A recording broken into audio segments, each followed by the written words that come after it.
As 2025 gets underway, I'm delighted to welcome Andy Lobo, Director at Strategy and part of the PwC network, for an episode focused on looking ahead. Andy joins me to discuss his expert predictions for 2025, the trends that are currently shaping the UK entertainment and media market, and the changes that marketeers can expect in the advertising industry over the coming year. Welcome, Andy. Andy, thanks very much for coming in. No, thank you very much for having me. No, absolutely not. It's a pleasure. I know there's going to be a lot of stuff that we talk about and go through. So, yeah, before we do that, sort of all these podcasts, what we just ask our guests to go through is what their background is, where they're coming from, and literally how they've ended up, or how you've ended up where you are today. Okay. All right, we'll start off the least exciting bit, I'm sure, of the podcast. But no, so I'm a director in Strategy and, which is a sort of boutique strategy consultancy team within PwC Network, so the broader professional services business. And I spend most of my time doing sort of two main things: helping investors make decisions about whether they'd like to acquire or divest media businesses. And then I work with the media businesses themselves to think about how they create value in their business by growing top line revenue, entering new markets, think about their pricing, etc. So I've been doing that for coming on to 9 years now. Okay. Been actually relatively specialist the whole time, but I did start off with a bit more of a focus around sort of retail consumer markets. So working with food manufacturers, chocolate businesses, luxury travel, etc. But where I spend most of my time now is around sort of marketing services, marketing technology, and media owners. Okay. Cool. So, I mean, as you say, you've had quite a varied background. Yeah, no, it's been a really interesting ride. And yeah, every day, every project is still different, and that's what makes it really exciting. Yeah. Well, that's good as well, because it's just, different projects, sort of more stimulation. What really sort of the sort of bones as we head into 2025 of what people are going to be looking at is in the advertising market. So that, and there's a lot of interest as to what will happen in advertising. If you look at the agency forecasts that have come out, generally predicting a strong advertising market, both over the short term and over the medium term, as you'd expect, driven a lot by digital. Now, PwC does its we have our own sort of global media and entertainment outlet. Exactly. So if you could just go through what would be the main points you're thinking about and you're seeing in terms of the 2025 advertising market and things really to expect. So I would say, as a forecaster, my first caveat is going to be we're in uncertain times. Yeah. And I think particularly with the US election results, that's definitely going to drive some uncertainty over 2025. But I think bigger picture, we're expecting a sort of bump up. I think the ad market over the last couple of years has been a bit turbulent, and so we're expecting faster growth. Our sort of long-term forecast out to 2028 for the UK is that the ad market's going to grow at about 7% per annum. Okay. And what I'd expect is a slight sort of a slightly higher level of that over the next 2 years, maybe sort of around 8%.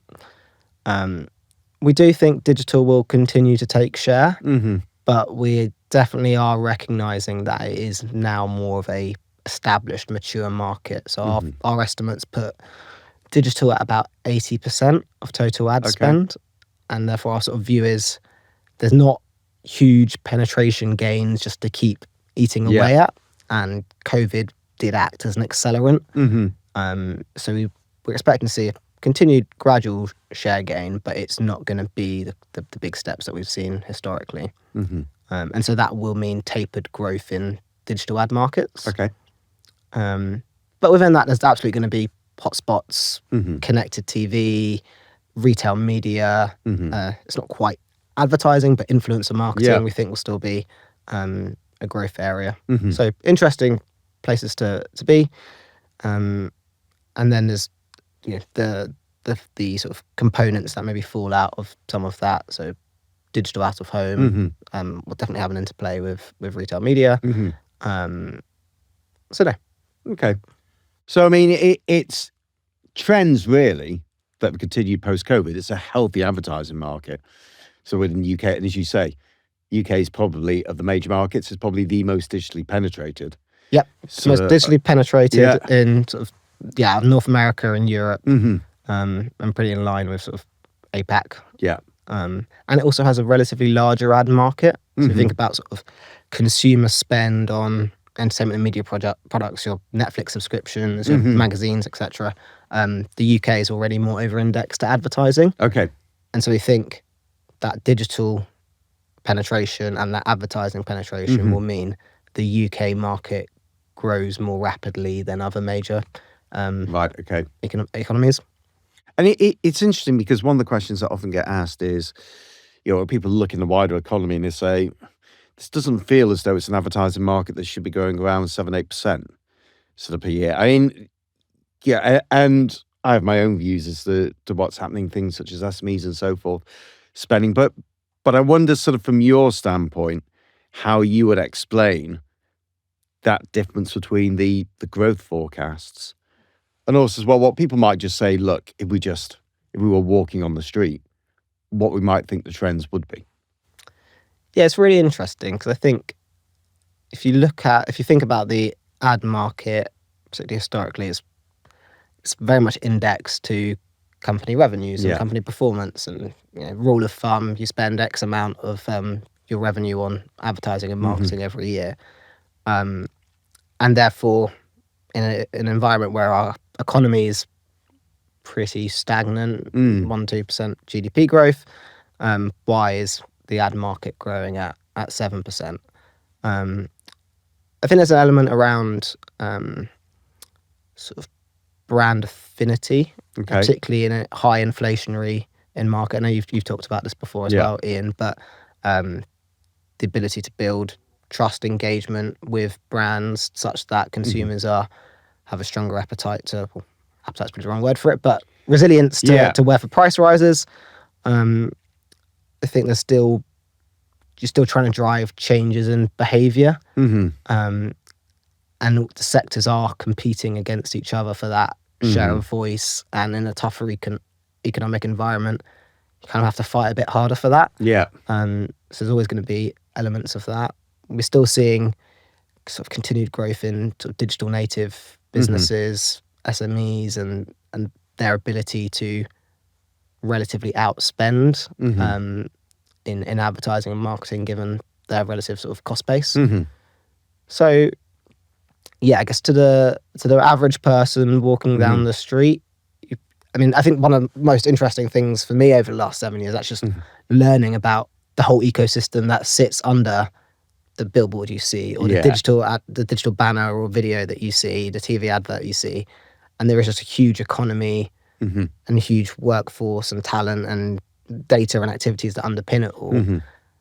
I think just for the average consumer walking down the street, that's a lot to fathom anyway.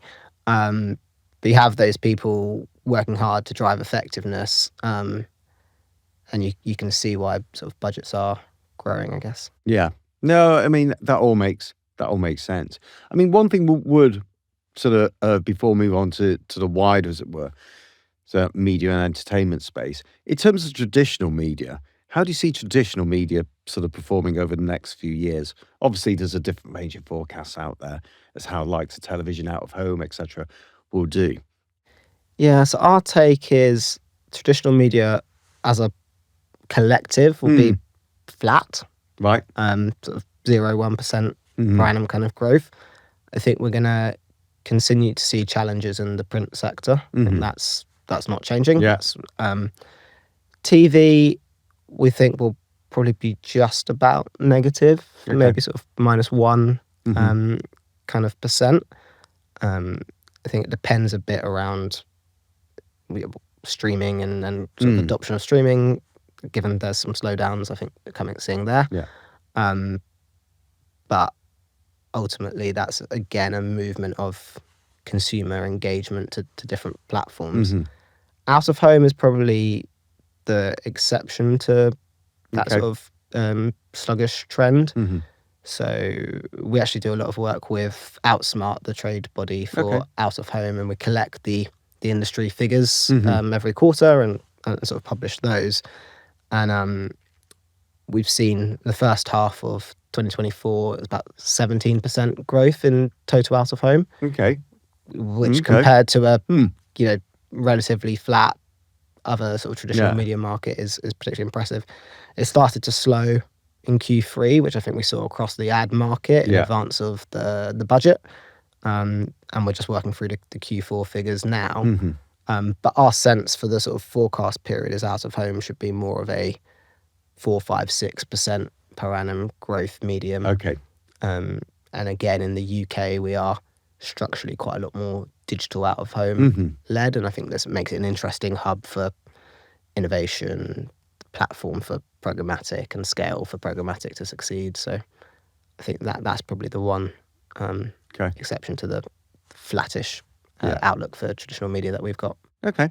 Oh, which is, say, very interesting to know, sort of from that standpoint, because as I say, I mean, you get different narratives that come through. If we sort of step out of just the, as it were, the advertising, sort of related sectors, and then step into what's happening in the wider media and entertainment space. How do you, again, because there's a lot of fascinating stuff that's happening in some other areas, and obviously you have AI, which is coming through, and everyone's wondering about what's potential disruption that will come through from that, and whether it changes any revenue models, is it a cost sort of issues and so forth. What would be the main trends that you identified there? And what would you say, I guess in a way, what would you say be the most interesting? What is the most interesting thing going on? AI could be probably a podcast in its own right.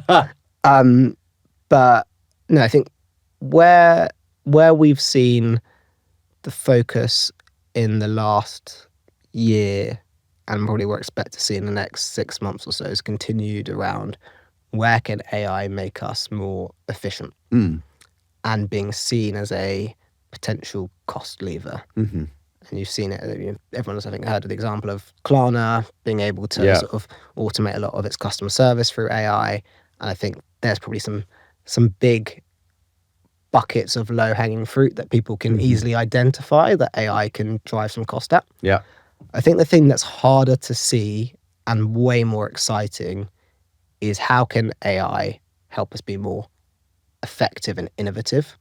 How do we build new products of AI? How do we get things into the hands of consumers more quickly and adapt and evolve them in more real time? And I think AI can help us answer questions that we couldn't answer before. Yeah.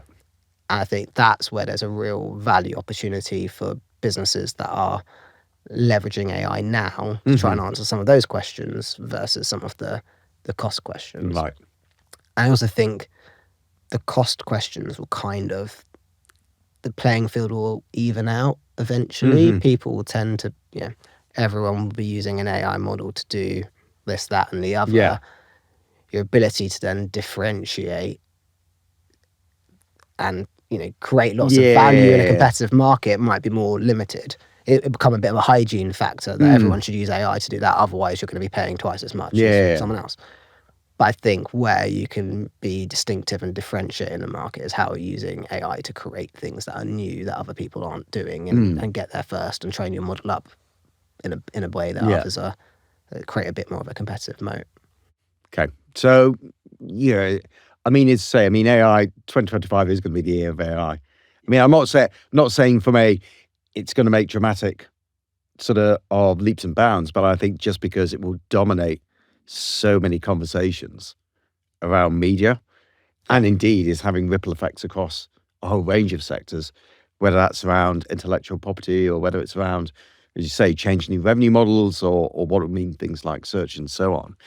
Yeah, I think that the personalization factor of AI is fantastic. Our colleagues in the US working with one of the broadcasters out there with their Olympic content is basically able to use AI to identify 7 million different personas across the streaming platform.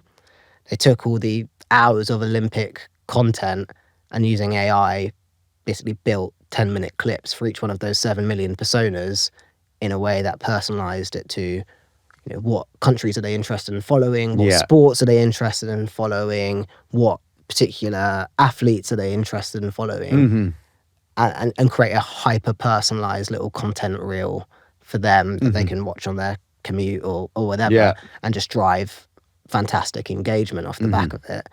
I think those are exciting, innovative ways to be leveraging AI, Yeah. creating something that historically you just never could have done. I think that would be interesting. Yeah. Coming specifically homing in on out of home in terms of that growth, what do you think is going to drive that growth sort of as we move forward? And the medium itself, sort of what does it bring to advertisers that maybe other traditional media platforms don't? So I think there's a few things that we've always found really interesting and exciting about out of home. The high impact that it has, the ability for people either across the country, across the city, across the street, whatever, all to see the same advert at the same time. I think that has a certain buzz and plurality to it, which I think is important for trust. And then we're starting to see is a harsh word for it, the flexibility that out of home, digital out of home in particular, can deliver, and the dynamism of it, I think, was really interestingly proven over COVID. Okay. Challenging time for the sector, given no one was out of home, but it did mean, but the medium was used for public safety notices and the need to change the messaging based on whatever the latest policies and restrictions were. I think that flexibility that brands were able to, we've gone back into lockdown and turn off the ads, etc. This area, is more or less affected. Certain messaging to thank local NHS trusts, etc. I think the flexibility out of home was really demonstrated there. And I think what's interesting when you think about out of home now going forward is how is that flexibility and personalization going to be enhanced with the role that programmatic will take, but also balanced with still maintaining that plurality where people are still seeing the same advert. It's not programmatic in the sense of I have a phone in my pocket and I'm going to see a different advert to the 5 people next to me. We're still going to see the same advert. It's just going to be more targeted. And I think that balance will be really interesting because it will balance the need for brand building and performance by being able to target at scale versus target at sort of micro level. I think programmatic out of home is likely to drive goods. I think within out of home, digital is going to be driving the growth. And within digital, programmatic will be a key enabler of that growth. Okay. Which it is, again, pretty similar trend we're seeing across all platforms, but maybe out of home has been slightly behind the curve when it comes to programmatic. Yeah, and I think that's probably primarily been led by measurement, and out of home has been more difficult than in other mediums. But now with the different sort of use of data, advances made in sort of the route measurement system in the UK, I think we're probably coalescing around a platform upon which that can work at scale. We talked about the uncertain times that we're seeing in 2025 and beyond. And one of the issues there you have is question mark over trust. Yeah, absolutely. Yeah, I mean, it's been news, obviously. Meta, there's been a whole slew of announcements coming through, changes to policies. Some have said it's a sort of a complete U-turn. Sort of others have said maybe it's not as dramatic as has been made out. But it is clear that trust in the debate, whether you can see in the political space, also as well when it comes to just ordinary consumers, is becoming increasingly an important factor. What do you think are the implications there for the various mediums? And I guess one question is traditional media has always sort of played on the fact that it can provide that trust. How relevant do you think that is today? Yeah, so I think the social platforms are making quite a few big bets at the moment. You've got Meta sort of rolling back on this content moderation and moving towards more of community notes. You've also got rollback around some DEI policies as well, which I think does factor into values and trust and consumer perception. We've also got them talking about the role AI content is going to play in those ecosystems. You can sort of see things moving in one or two directions. Maybe everything will be fine, but there are a few big risks that if they compound on each other, you could enter a world where certain social media platforms have eroded a lot of trust, and they're a bit of a wild west in terms of the content that consumers are seeing. So I think that sets a slightly scary tone for advertisers that have been spending 70% of their ad dollars in digital and a big chunk of that in social. So I think there's a few different points. I think the reallocation of spend within digital is one option. So search and open web on trusted, high quality premium publishers. That's one route that advertisers will think about. Okay. But if we sort of marry some of the arguments and just points we've been discussing around the value of brand building, the value of plurality, and what that means for understanding brand values and trust, it could favour some more sort of traditional mediums, particularly, I mean, out of home, TV, and print. Sort of newspapers are the three most trusted, I think, ad formats out there. Okay. And at the same time, those platforms, probably most so in TV and out of home, are investing in more through the funnel digital programmatic capabilities, connected TV, programmatic out of home, that marry that ability to have plurality in terms of lots of people seeing the same advert, either clustered around the TV or walking towards the same billboard, in a much more open environment where there's an expectation of truth and trust. But that can still drive performance and increasingly be better measured and targeted. So I think that creates a really interesting sort of melting pot of, you can still deliver some of the KPIs and impact that you wanted to from social in more traditional forms of media in an environment where your old investments are maybe becoming a little bit more questionable or under scrutiny or less brand safe. All still to be seen quite how those policy changes play out, but I think there could well be some hesitation from advertisers around some of those platforms that are rolling back on those policies. Okay. No, that's fascinating to hear. We'll see what happens over the next sort of 12 months. So now, obviously, in terms of the media and entertainment space, the advertising space, it doesn't operate in a vacuum. And when you look at the wider macroeconomic trends, the political trends, there is obviously a lot of uncertainty out there. If we look at the UK in particular, sort of the impact from the budget, as we're mentioning, sort of has had somewhat sort of dampening effect, particularly sort of last year when it came to advertising spend. But just globally, there are so many things that are going on that could impact things. So when we look at those wider macroeconomic trends, both what's happening in the UK and what's happening globally, what do you think are the main factors to pull out there in terms of saying what we should be looking out for and how it will impact, particularly when it comes to advertising spend? Confidence is a key measure to be thinking about, both business confidence and consumer confidence. Ultimately, you're advertising to the consumer. And I think we're probably seeing a bit of a departure in behaviours between the US and the UK. Okay.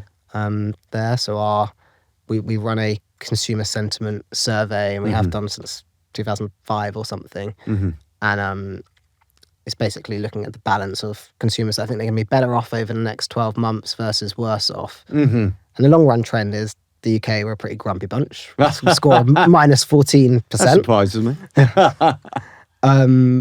But what we had seen is, since 2022, the mini budget of Liz Truss, a steady improvement back up to sort of the 0% bar, which is, we're happy in the UK, 0%.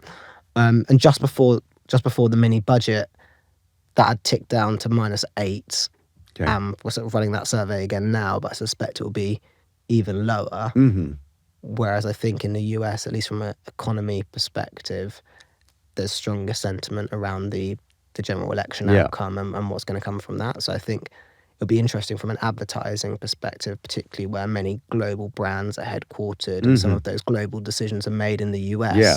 How does that translate into a UK market? And if anything, maybe it stimulates a bit of a greater level of ad spend than the economy might warrant, given the sort of optimism and positivity in the US to be seen. The other thing that we're observing, and I think there's lots of interesting articles and commentary around Gen Z as a sort of generation, but they are now at the age where they've been working for, or at the older end of that range, they've been working for a few years. There's now spending power that sits behind their preferences and attitudes and behaviours. And I think that will potentially drive a little bit of a gear shift in terms of how much attention media organisations need to pay to the ways that they want to engage and how do they engage them early. I think the New York Times is a really interesting example.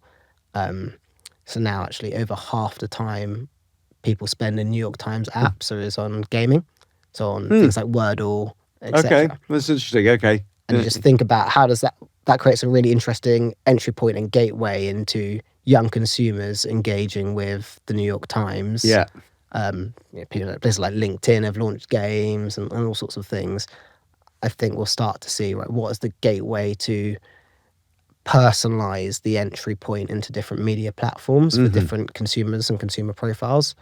And I think from an economic standpoint, what it means is maybe a potential slow shift change into the power and sort of weight of the economy over time. Okay. But we're maybe at the sort of entry point for that for the Gen Z generation.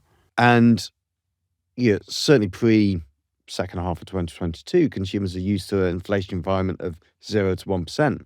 It's going to be an interesting question, I think, for marketeers. If this inflation rate is permanent moving forwards, then obviously that implies price increases sort of going through to consumers, and also as well sort of over a range of several years. From that standpoint, what do you think is perhaps the messaging or what do you think really that the sort of advertisers need to be doing in that sort of environment? No, absolutely. So I think the trend since COVID in particular has been around more performance-led campaigns. Buy now, click here, convert. Yeah. And that necessarily hasn't led to, well, it'll vary by brand, but it hasn't endeared sort of a culture of trying to drive brand equity and trust and loyalty. Yeah. That is really important when you're putting through those kind of price rises. So I think we did start to see an appetite in 2023 to try and lean more into brand. And I think the uncertain ad market, the uncertain economy meant that didn't really materialize in the way that it might have at the time. I think we're probably now ready to try that again. Okay. You've probably, in some ways, we've been through a range of price rises. Brands have probably eked out a lot of that sort of locked in brand equity to enable those, and you can't keep just leveraging long-term brand equity. So I think we're likely to see a shift towards brand. And then also I think the sort of blend of those two, I've heard some people call it brand performance, which makes a questionable word. But through the funnel is maybe the other way to think about it. So campaigns that deliver high brand impact, but with a converting option. And if they bring that to life, something like connected TV, where you're watching it, but you can potentially click on something or scan a QR code or connect your phone to the platform and convert, or programmatic out of home, where you can be more targeted nearer a point of sale and sort of deliver a conversion there. Mm-hmm. I think that leads on to the next question, which is, if you had to give advice to marketeers speaking to CFOs and CEOs about the need for companies to continue to maintain their advertising spending in 2025, what would be the key points that you would emphasize? So I'd say that there's a lot of noise Mm-hmm. in the market at the moment, be that what's going on in politics, Mm-hmm. be that some of the sort of polarizing opinions of in public forums. And I think that's only going to increase with the role of Gen AI and the ease at which content can be created. Yeah. I think that noise is going to make it much harder for brands to stand out from their positioning perspective, but also their values perspective. And I think advertising is going to be a clear way to do that and cut through. And I think brand in particular will enable that, because you're starting to step away from maybe some of the clutter that you're seeing on online forums and websites and things like that. Yeah. You need to try and reach brands in a kind of reach consumers in a kind of universal way. So I think that some of the high impact of brand advertising is everyone kind of sees the same advert. I think that has some power to it. So I'd be thinking about, how's your brand cutting through in a noisy environment? I'd be thinking about the role of data. Okay. I think given that focus on performance over the last 5 years, CMOs, CFOs, boards are just more used to seeing data-led decisions in your targeting and in your measurement off the back of it. And you'd need to be able to continue to try and talk that language as much as possible. Yep. And I think it's interesting to be keeping your eye on how AI might be able to help you with that. So I think that's a measurement, and data will still continue to be key despite that changing maybe mix and shift.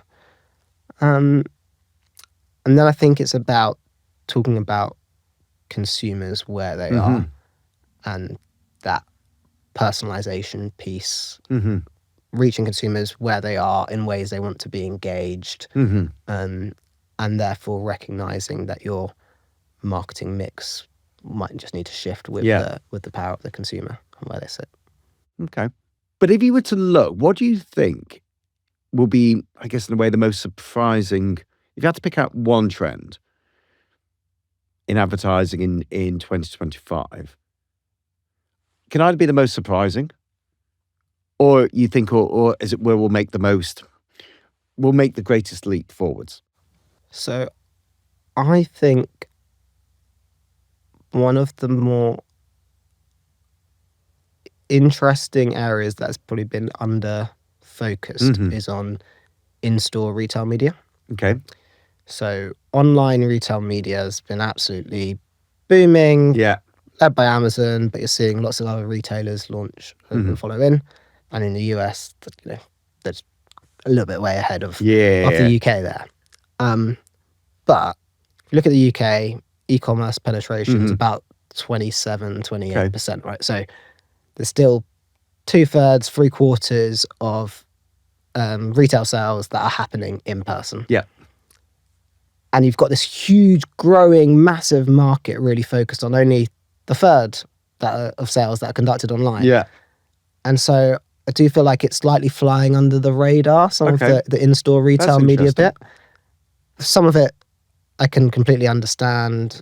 I don't think the data is quite there in all retailers and at scale. It's maybe a little bit fragmented to quite get there. But there's some interesting investments going on at Tesco and Sainsbury's and Morrison's, etc. I think the grocery sector will likely lead it. I think that will be an interesting place to start as that ecosystem builds, and you've got your scanners, you've got the audio in the store, you've got the billboards and screens inside and outside of the store, all powered by loyalty and club card data and stuff like that. So I think that's an area that might surprise people. Okay. We'll take that. We'll come back in 12 months' time. See what's happened. Andy, thanks very much. That was absolutely superb. No, thank you so much for having me. No, not at all. Thank you, Andy. It's been great to hear about your predictions and how these predictions can help brands maximize their marketing in 2025. I can't wait to see what this year has in store. If there's anything you would like to ask us or hear more about, you can visit the JCDecaux Marketing Hub online. We hope you enjoyed listening, and wherever you get your podcasts, don't forget to subscribe, like, and share.